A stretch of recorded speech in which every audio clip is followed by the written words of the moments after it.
আজ আমি এমন একটি বিষয় নিয়ে কথা বলতে চাই যা আমাদের প্রত্যেকের জীবনে কখনো না কখনো আসে।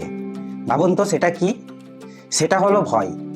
ভয় আমাদের দুর্বল করে দেয়, আমাদের চিন্তাগুলোকে গ্রাস করে ফেলে, আর অনেক সময় আমাদের বিশ্বাসকে কাঁপিয়ে দেয়। ভয় আমাদের চোখে অন্ধকার দেখায়, ভবিষ্যৎকে অনিশ্চিত করে তোলে, আর আমাদের শান্তি কেড়ে নেয়।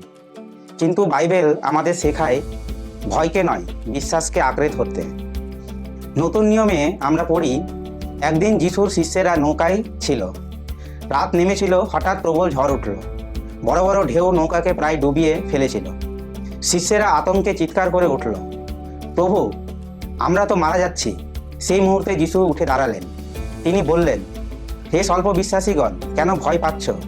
তারপর তিনি ঝড়কে ধমক দিলেন, আর সমুদ্র শান্ত হয়ে গেল।